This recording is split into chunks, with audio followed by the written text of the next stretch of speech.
তো নমস্কার বন্ধুরা, অন্নপূর্ণা যোজনা নিয়ে নতুন আপডেট নিয়ে চলে এসেছি। তো এখন বর্তমানে দেখতে পাওয়া যাচ্ছে যে আইসিডিএস বা আশাকর্মী এরা বিভিন্ন যে সরকারি কর্মচারীগুলো রয়েছে তারা কিন্তু অন্নপূর্ণা যোজনার যে পারিবারিক তথ্য সংগ্রহের ফর্ম সেটা কিন্তু বাড়িতে বাড়িতে ফর্ম বিলি কিন্তু শুরু হয়ে গেছে। বাংলা ফর্মটা প্রতিটি বাড়িতে কিন্তু বিলি শুরু হয়ে গেছে, কিন্তু অনেকেই বুঝতে পারছে না যে অন্নপূর্ণা যোজনার যে পারিবারিক তথ্য সংগ্রহের ফর্ম সেটা কিভাবে ফিল আপ করবো।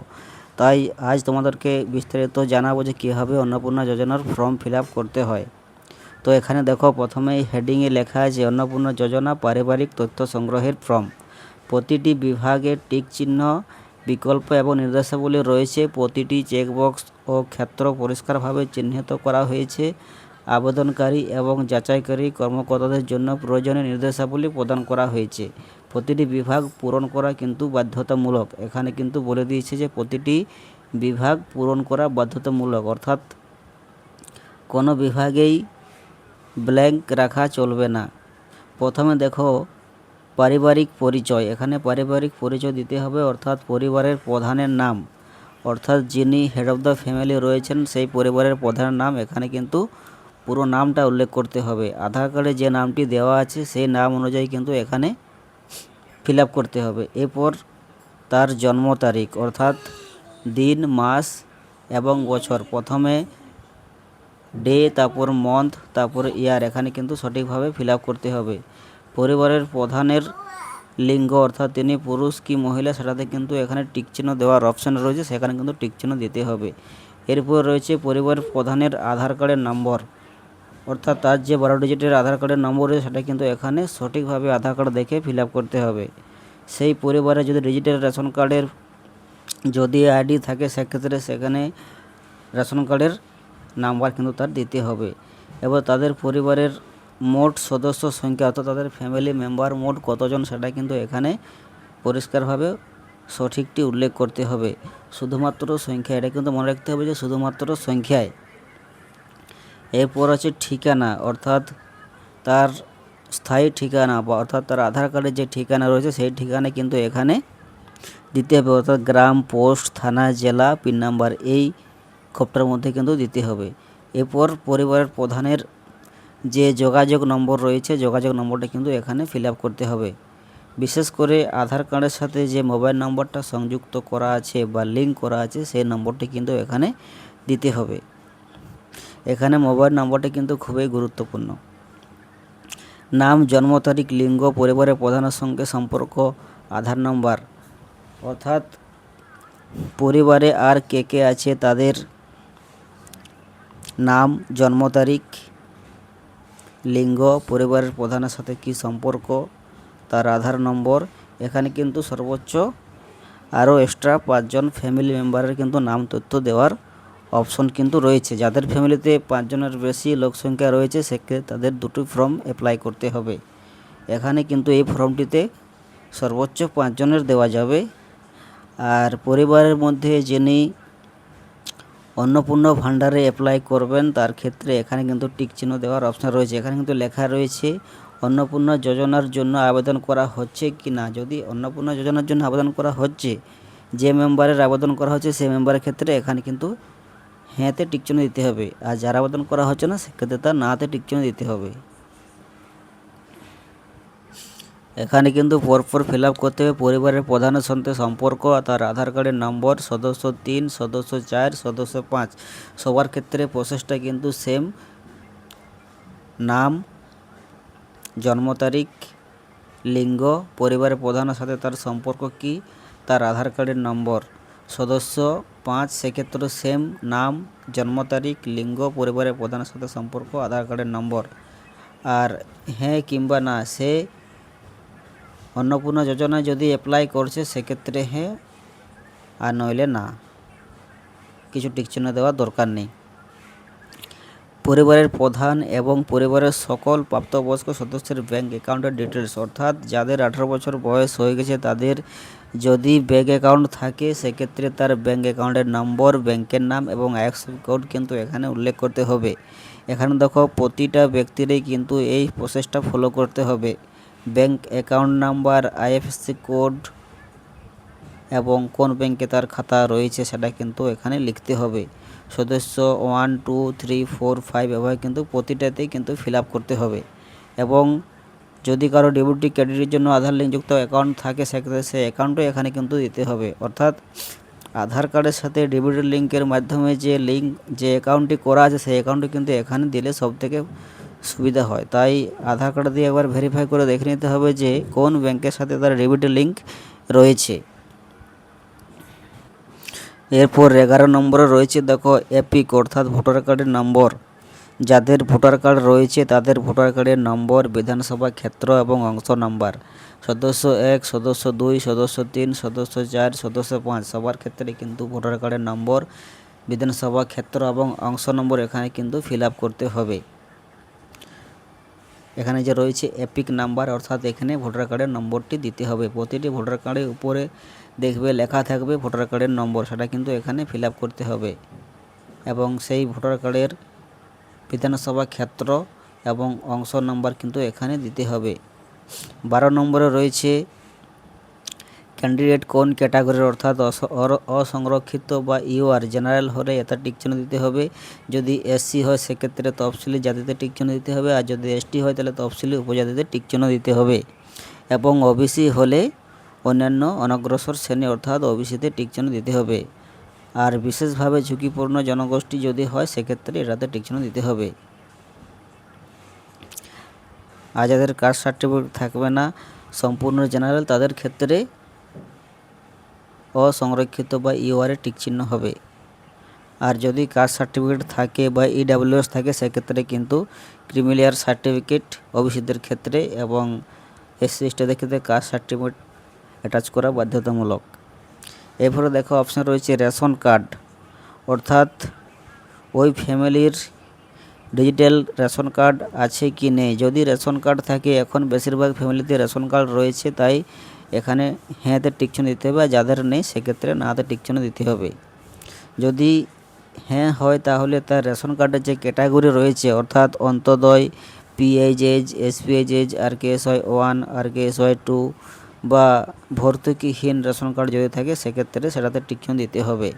যাদের অন্তোদয় তাদের এএওয়াই টিকচিহ্ন হবে, এবং যাদের এসপিএইচএইচ তাদের এসপিএইচ টিকচিহ্ন হবে, এবং যাদের পিএইচএইচ তাদের পিএইচ টিকচিহ্ন হবে। এখানে কিন্তু ডিজিটাল রেশন কার্ডের যে ক্যাটাগরি দেওয়া আছে সেটা দেখে কিন্তু সঠিকভাবে ফিল আপ করতে হবে। পরিবারটি রেশন দোকান থেকে মাসিক রেশন তুলছে কিনা, অর্থাৎ পরিবার থেকে যে দুয়ারে সরকারের রেশন দিত সেই রেশন তারা নিচ্ছে কি নেয়নি। বেশিরভাগ ফ্যামিলি রেশন কার্ড নিচ্ছে তাই এখানে হ্যাঁ করতে হবে। আর যারা রেশন কার্ড পায়নি, যাদের ভর্তুকিহীন রেশন কার্ড বা যারা মাল নেয়নি তাদের ক্ষেত্রে এখানে নাতে টিকচিহ্ন হবে। এরপরে সেই ফ্যামিলির কী কী সম্পদ রয়েছে অর্থাৎ কী কী প্রপার্টি রয়েছে সেটাতে কিন্তু এখানে বলেছে যে বাড়ির ধরন, আপনার বাড়িটি কি 3 বা তার বেশি পাকা ঘর রয়েছে, অর্থাৎ যদি কোনো বাড়িতে 3টি বা 4টি রুম থাকে অর্থাৎ পাকা বিল্ডিং থাকে সেক্ষেত্রে কিন্তু হ্যাঁ করতে হবে, আর নচেত কিন্তু নাতে টিকচিহ্ন দিতে হবে। পারিবারিক জমির মালিকানা, যদি জমি থাকে সেক্ষেত্রে হ্যাঁ করতে হবে, আর জমি যদি থাকে সেই জমির রেজিস্ট্রেশন নথি অর্থাৎ মিউটেশনের কপি বা আরওআর কপি অর্থাৎ রিসেন্ট যে পর্চা বা রেকর্ড সেটা কিন্তু জেরক্স লাগবে। এখানে দেখা রয়েছে পরিবারের সকলের মোট জমির পরিমাণ শতকে উল্লেখ করতে হবে, অর্থাৎ পরিবারের মধ্যে পরিবারের প্রধান বা অন্য ফ্যামিলি মেম্বারের যদি টোটাল যে জমি রয়েছে সেটা কিন্তু এখানে শতকে লিখতে হবে। যানবাহন, আপনি বা পরিবারের কোনো সদস্য কি ও বাণিজ্যিক মোটরচালিত 4 চাকার গাড়ি আছে, যদি গাড়ি থাকে সেক্ষেত্রে ইয়েস মানে হ্যাঁতে টিকচিহ্ন দিতে হবে, আর যদি 4 চাকা না থাকে সেক্ষেত্রে নাতে টিকচিহ্ন দিতে হবে। যদি গাড়ি থাকে অবশ্যই গাড়ির রেজিস্ট্রেশন নম্বর কিন্তু এখানে উল্লেখ করে দিতে হবে, এবং কি গাড়ি সেই গাড়ির মডেল কিন্তু এখানে উল্লেখ করার জায়গা রয়েছে। পারিবারিক ভিত্তিক সদস্যের স্বাস্থ্য বিমা, অর্থাৎ পরিবারে যদি কারো স্বাস্থ্য বিমা এলআইসি জাতীয় কোনো স্বাস্থ্য বিমা করা থাকে বা অন্যান্য কোনো স্বাস্থ্য বিমা করা থাকে সেক্ষেত্রে কিন্তু এখানে হ্যাঁতে টিকচিহ্ন দিতে হবে, আর যদি স্বাস্থ্য বিমা না থাকে সেক্ষেত্রে নাতে টিকচিহ্ন দিলেই হবে। নাতে টিকচিহ্ন দিলে এগুলা কিছু ফিল আপ করার কিন্তু দরকার হচ্ছে না। যদি না হয় সেক্ষেত্রে এগুলো সব কিন্তু ব্ল্যাঙ্ক থাকবে। প্রিমিয়ামের বিবরণ, বিমার অঙ্ক, সরকারি কি বেসরকারি, এগুলা কিছুই ফিল আপ করার কিন্তু দরকার নেই। এরপর আয় বা পেশা, পরিবারের কোনো সদস্য কি আয়কর বা পেশাগত কর প্রদান করে, অর্থাৎ যদি ইনকাম ট্যাক্স প্রদান করে সেক্ষেত্রে কিন্তু হ্যাঁতে টিক চিহ্ন দিতে হবে। আর যদি পরিবারের কেউ ইনকাম ট্যাক্স প্রদান করে না সেক্ষেত্রে নাতে টিক চিহ্ন দিতে হবে। পরিবারের সদস্যদের প্যান কার্ড যদি থাকে অবশ্যই হ্যাঁতে টিক চিহ্ন দিতে হবে এবং প্যান কার্ডের নাম্বার উল্লেখ করতে হবে। আর যদি প্যান কার্ড না থাকে সেক্ষেত্রে নাতে টিক চিহ্ন দিতে হবে। এখানে পরিবারের প্রধানের প্যান কার্ডের নম্বর যদি থাকে প্যান কার্ডের নম্বর এবং নাম, বাকি যে সদস্য রয়েছে তাদের সবাইকারই নাম এবং প্যান কার্ডের নম্বর, নাম এবং প্যান কার্ডের নম্বর কিন্তু বাকি যে 5 জন সদস্যর নাম অ্যাড করার জায়গা রয়েছে সেখানে কিন্তু দিতে হবে। সম্পূর্ণ সঠিকভাবে কিন্তু প্যান কার্ডের নম্বরটি ফিল আপ করতে হবে। এরপর রয়েছে দেখো কর্মসংস্থানের ধরন, অর্থাৎ পরিবারের প্রধান তিনি কি কাজের সাথে যুক্ত, সে পরিযায়ী শ্রমিক নাকি বেকার নাকি অন্যান্য নাকি আংশিক সময়ের জন্য কর্মরত নাকি সরকারি ক্ষেত্রে কাজ করে নাকি বেসরকারি ক্ষেত্রে বেতনভুক্ত কর্মচারী, সেক্ষেত্রে যেটাতে তার টিক চিহ্ন যেটা তার প্রযোজ্য সেক্ষেত্রে তার টিক চিহ্ন দিতে হবে। আর যদি কোনো কাজ না করে সেক্ষেত্রে বেকারে টিক চিহ্ন দিতে হবে। বাকি যে সদস্যগুলো রয়েছে তাদের ক্ষেত্রে সেম প্রসেস ফলো করতে হবে, অর্থাৎ সে কিসে চাকরি করে বা সরকারি কিংবা বেসরকারি বা বেকার না পরিযায়ী শ্রমিক সেটা কিন্তু এখানে সঠিকভাবে লিখতে হবে।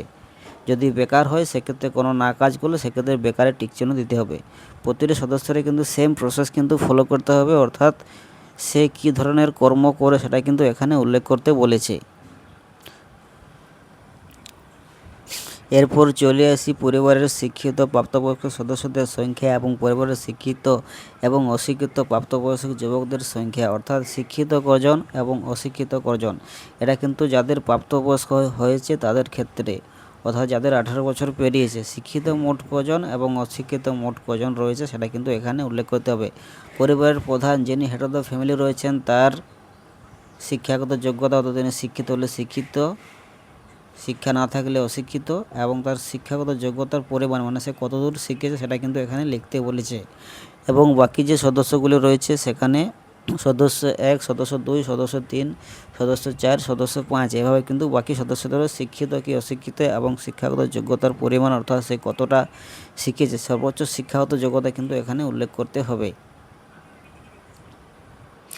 এরপর দেখো এখানে কি বলেছে, কোনো সদস্য কি কোনো সাংবিধানিক পদ, মন্ত্রী, সাংসদ, বিধায়ক, পৌর স্থানীয় সংস্থা এবং পঞ্চায়েত সংস্থার প্রাক্তন বর্তমান ধারক, যদি হ্যাঁ হয় সেক্ষেত্রে হ্যাঁ, না হলে না। যিনি এই পদে রয়েছেন তার সদস্য নম্বর। কোনো সদস্য কি সরকারি পেনশনভোগী, যদি কেউ সরকারি পেনশনভোগী থাকে তাহলে কিন্তু হ্যাঁতে টিক চিহ্ন দিতে হবে, না হলে না। কোনো সদস্য কি জিএসটি অধীন নিবন্ধিত আছে, অর্থাৎ জিএসটি যদি রেজিস্টার থাকে সেক্ষেত্রে হ্যাঁ করতে হবে, না হলে না। জিএসটি থাকলে হ্যাঁ, না হলে না। যদি জিএসটি থাকে জিএসটি নম্বর কিন্তু এখানে উল্লেখ করার জায়গা রয়েছে।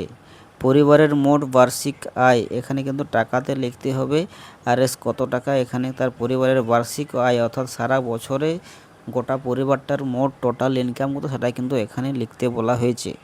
অন্যান্য পরিচয় নথি, সিএএ আবেদনের বর্তমান অবস্থা যদি থাকে তাহলে দিতে হবে, না হলে প্রযোজ্য নয় এটাতে টিক চিহ্ন দিতে হবে। আর যদি থাকে সেক্ষেত্রে আবেদন করা হয়েছে, যদি হ্যাঁ হয় তার আবেদনের নম্বর এখানে কিন্তু উল্লেখ করতে হবে। যদি ইস্যু করা হয়েছে যদি হ্যাঁ হয় সেক্ষেত্রে কিন্তু সার্টিফিকেট নম্বর কিন্তু প্রদান করতে হবে। আর যাদের সিএ সম্বন্ধে কোনো ব্যাপার নেই তাদের প্রযোজ্য নয় এটাতে কিন্তু প্রতিটি পরিবারের সদস্যের ক্ষেত্রে প্রযোজ্য নয় টিক চিহ্ন দিতে হবে। এরপর দেখো অন্যান্য কিষাণ ক্রেডিট কার্ড, কেসিসি, কিষাণ ক্রেডিট কার্ড, এআরডি, শিল্পী ক্রেডিট কার্ড, মৎস্যজীবী ক্রেডিট কার্ড, শিক্ষার্থী credit card, student credit card ইত্যাদি যদি কার্ড থাকে সেক্ষেত্রে কিন্তু এখানে কার্ডের নম্বর, কবে ইস্যু করা হয়েছে সব কিছু কিন্তু দিতে বলেছে। প্রতিটি পরিবারের যে সদস্য রয়েছে সে সদস্যের কার্ডের নম্বর, কত তারিখে ইস্যু হয়েছে সেরকম দিতে হবে। আর যদি কার্ড না থাকে সেক্ষেত্রে এটা ফিল আপ করার কোনো প্রয়োজন নেই। এরপর রয়েছে যদি এসআইআর 2026-এর নামে বাদ পড়ে যায় তবে মামলাটি ট্রাইব্যুনালে বিচারাধীন কিনা। যদি বাদ পড়েছে সেক্ষেত্রে এটা করতে হবে, আর যদি সব কিছু ঠিকঠাক আছে সেক্ষেত্রে প্রযোজ্য নয় এটাতে টিক চিহ্ন দিলেই হবে, প্রযোজ্য নয়। সমস্ত ফ্যামিলি মেম্বারের ক্ষেত্রে সেম প্রসেস ফলো করতে হবে। যাদের বাদ পড়েছে তাদের ক্ষেত্রে এই ঘরটা ফিল আপ করতে হবে, কিন্তু যাদের এসআইআর সব কিছু ঠিকঠাক আছে, কোনো অসুবিধা নেই, তাদের ক্ষেত্রে প্রযোজ্য নয়, টিক চিহ্ন দিয়ে দিলেই হবে। এখানে টিক চিহ্ন দিলেই সব কিছু কমপ্লিট। এখানে দেখো, এখানে একটা গুরুত্বপূর্ণ কলাম রয়েছে, সামাজিক মর্যাদা এবং নির্ভরশীল ব্যক্তিগণ, বিদ্যালয়ে অধ্যয়নরত পরিবারের সকল শিশুর বিবরণ, অর্থাৎ সেই শিশুর নাম, শ্রেণী, বিদ্যালয়ের নাম, ধরন, সরকারি বেসরকারি সাহায্যপ্রাপ্ত স্পন্সর্ড বিদ্যালয় বা বেসরকারি বিদ্যালয় বা স্বীকৃত মাদ্রাসা বা অন্যান্য। এটা কিন্তু শিশুর তথ্য এখানে কিন্তু দিতে বলেছে। এভাবে ফ্যামিলিতে যটি বাচ্চা রয়েছে তাদের নাম, শ্রেণী, বিদ্যালয়ের নাম, ধরন, অর্থাৎ কীরকম বিদ্যালয়ে সে পড়াশোনা করছে, সরকারি নাকি বেসরকারি নাকি স্বীকৃত মাদ্রাসা, এটা কিন্তু সঠিকভাবে টিক চিহ্ন দিতে হবে। এখানেও কিন্তু শিশুর তথ্য দিতে বলেছে, শিশুদের টিকাকরণের বর্তমান অবস্থা। শিশু যদি টিকাকরণ শুরু হয়েছে বা সম্পূর্ণ হয়েছে তাহলে এদের টিক চিহ্ন, যদি টিকা হয়নি তাহলে এদের টিক চিহ্ন দিতে হবে। বাকি যদি আবার শিশু, অন্যান্য যে শিশু রয়েছে তাদের ক্ষেত্রেও সেম প্রসেস ফলো করতে হবে। যদি টিকাকরণ হয়েছে সেক্ষেত্রে প্রথমে টিক চিহ্ন দেবে, যদি টিকাকরণ করা হয়নি সেক্ষেত্রে টিকাকরণ এখানে টিক চিহ্ন দিতে হবে। যদি হ্যাঁ হয় তাহলে টিকাকরণ কার্ড আইডি, যদি না হয় তাহলে শেষ টিকা নেওয়ার তারিখ বা টিকা না নেওয়ার কারণ কিন্তু এখানে উল্লেখ করতে বলেছে। এরপরে যে অপশন রয়েছে সরকারি প্রকল্পের আওতায় সুবিধা, আপনি কি কোনো সরকারি প্রকল্পের ডিবিটি লিঙ্কের মাধ্যমে টাকা পেয়েছেন? পরিবারের প্রধান যদি পেয়ে থাকে সেক্ষেত্রে হ্যাঁ, কোন প্রকল্পে পেয়েছে, প্রকল্পের নাম কিন্তু এখানে উল্লেখ করতে বলেছে, প্রকল্পের নাম। বাকি যে সদস্যগুলো রয়েছে তারা যদি কোনো সরকারি প্রকল্পের সুবিধা পেয়ে থাকে সেই প্রকল্পের নাম কিন্তু এখানে উল্লেখ করতে বলেছে। প্রতিটি সদস্যেরই কিন্তু এখানে প্রকল্পের নাম যদি পেয়ে থাকে সেক্ষেত্রে দিতে হবে, না হলে নাতে টিক চিহ্ন দিয়ে দিলেই হবে। এখানে যে না অপশন রয়েছে সেখানে নাতে টিক চিহ্ন দিয়ে দিলেই হবে। এখানে দেখো রয়েছে ঘোষণা বা সম্মতি, আমি এই মর্মে ঘোষণা করছি যে উপরে প্রদত্ত তথ্য আমার জ্ঞান ও বিশ্বাস অনুযায়ী সত্য, এখানে টিক চিহ্ন দিতে হবে। আমরা ফর্মের একেবারে শেষের দিকে চলে এসেছি। এখানে স্বাক্ষর, অর্থাৎ পরিবারের প্রধানের এখানে স্বাক্ষর করতে হবে। দ্রষ্টব্য পরিবার বলতে এমন একদল ব্যক্তিকে বোঝায় যারা সাধারণত একসঙ্গে বসবাস করেন এবং একই রান্নাঘর থেকে খাবার গ্রহণ করেন, অর্থাৎ একটি পরিবারের যে প্রধান থাকবে তার কিন্তু এখানে সই করতে হবে। বাকি যে অংশটি রয়েছে এটা কিন্তু শুধুমাত্র অফিসে ইউজ করার জন্য, এটা আমাদের ফিল আপ করার কোনো প্রয়োজন নেই। ধন্যবাদ।